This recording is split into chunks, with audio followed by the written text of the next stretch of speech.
Middle of day 4. We're having a light lunch here. We're in a bus stop where they have water refill at Oroso. And I think let's go look at the mark over here, how far we are from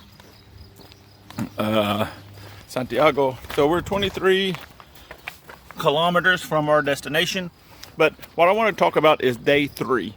So day 3 was an interesting day. And I told my kids that unless they join the military or get in some type of extreme sport stuff, probably be the most physically challenging day that they have had in their life, because that was a hard day. It was we walked for like 10 hours, and it was at the end of it, because we didn't stay at the albergas in Bruma, we stayed at a hotel a few miles past. It was like 18 miles, so that my guys did really good. So what about day 3? So day 3 started out, one thing I want to say good about day 3, we've built a camaraderie with the other pilgrims, and we get to know their names, where they're from, and they pass us up, we pass them up. We see each other in the mornings, we see each other in the evenings, afternoons. So we're making a lot of new friends on the trail, which is what people said about it, and which I enjoyed. So leaving Betanzos, recommend unless you want to stop and eat lunch somewhere else, bring a light lunch with you, and bring a little picnic. There's not a lot of stores. You won't be passing a lot of places like the previous 2 days. So day 3 is it's mostly remote. They complain about the hills, which we did not have any problems with the hills. There wasn't any steep hills. The first hills out of Betanzos was a big hill, but other than that, it was all gradual. What got us was the heat, because it's June, it was real sunny, and being very long. Okay, so bring a light lunch. My suggestion is leave as early as possible, which is everyone else did. We thought we were going to beat the crowd and leave everybody else, but it turned out everybody left real early on that day. Let's see what else. Okay, one thing I found out when I was telling my kids and wife about how far we had to go, don't use miles. Because if you say, hey guys, good news is we still got 9 miles to go, they don't believe that, and they don't see that as good news.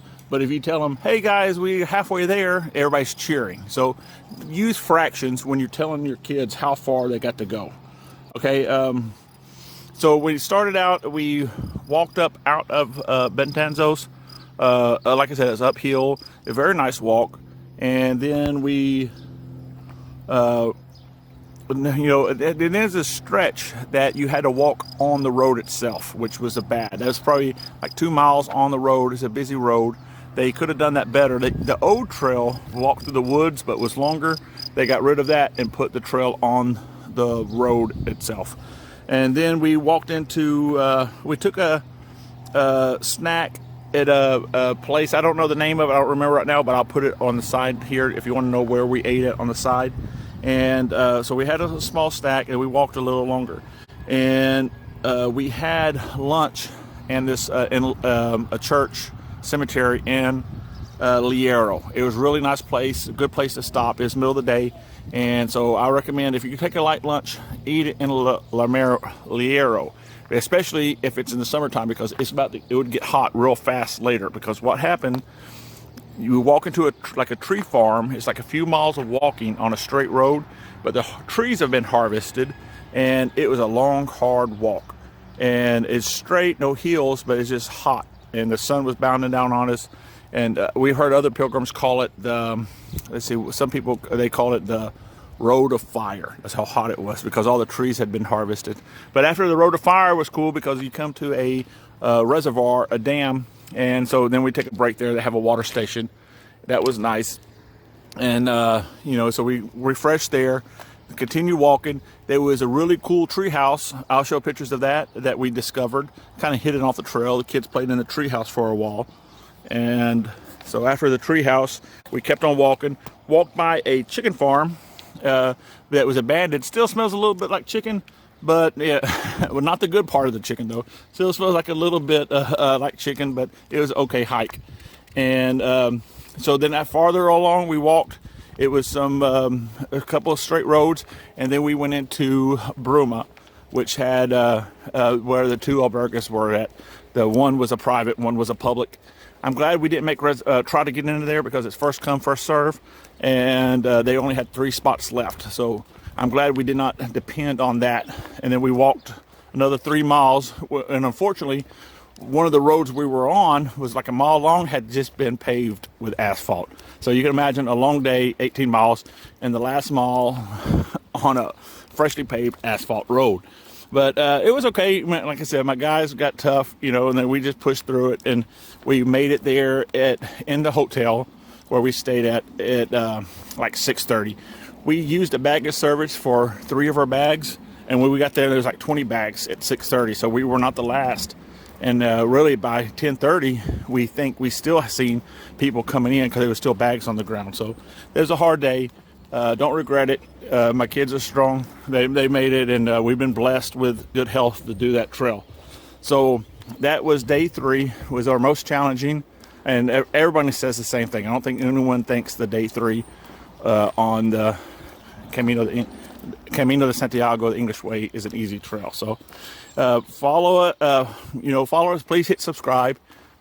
See what we're doing, and if you want to hear about day 4, what we're doing today, watch the next episode. Thanks. Hey guys, you're in video mode. Good morning to you. You like visiting Betanzos? Yeah. All right, guys. Have a great day. The hiking is all incline from here, right? Love you guys. Bye. Adios.